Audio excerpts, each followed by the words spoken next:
Nabulabog ang mga residente sa barangay Western Bikutan sa lungsod ng Taguig nang umakyat sa poste ng kuryente ang isang nagbebenta ng yelo. Umabot pa ng halos 4 na oras bago siya tuluyang naibaba. Jim Tejano sa balita.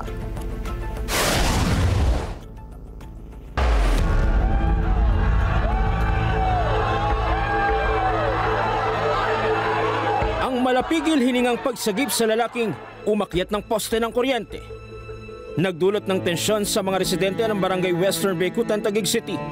Makaraang umakyat sa poste ng kuryente ang lalaking ito. Sinubukang kausapin ng mga otoridad na bumaba at pag-usapan kung anong problema, pero hindi ito natinag. Ang pakikipagnegosasyon o pakikipag-usap sa lalaki umabot ng halos 4 na oras. Pasado alas 9 kagabi nang umakyat sa tuktok ng poste ang lalaki.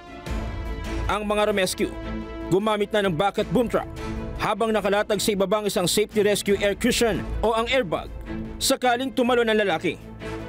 Ang Meralco, pansamantalang pinatay ang supply ng kuryente kung saan nasa 70% ang naapektuhan. Sino nga ba ang lalaking nangahas umakyat sa tuktok ng poste ng kuryente at ano ang kanyang dahilan?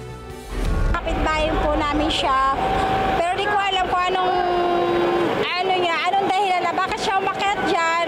Kababayan tsaka kaibigan ko po. Ricky daw ang kanyang pangalan, depression, at ayon sa report ay may nasa ospital ang kanyang kapatid.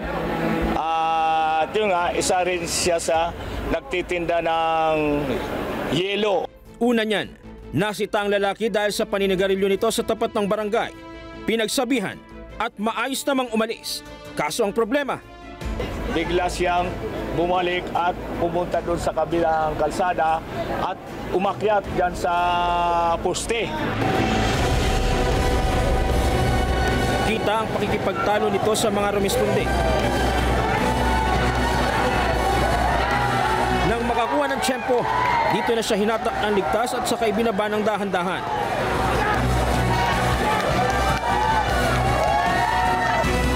Sa inis ng ilang residente, nasuntok pa umano si alias Ricky.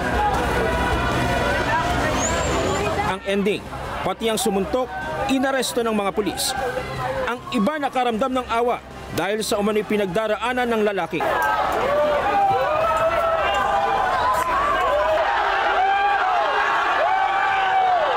Hindi ko siya matatawag na perwisyo, sir, because sa nangyari, we have also to understand. Sa ganitong situation, you can never judge the person eh. Dapat tayo yung tumulong, tayo mag-comfort kasi we don't know kung ano yung pinagdadaanan ng tao. Pasado 1:00 ng madaling araw nang tuluyang maibalik ang supply ng kuryente sa lugar. Jim Tejano, para sa mata ng Agila, matatag, matapang, matapat. Maraming salamat sa inyo pong pagsubaybay sa Mata ng Agila Primetime. Para malaman ang matatag, matapang at matapat na mga balita, i-follow lamang at mag-subscribe sa @Net25 TV.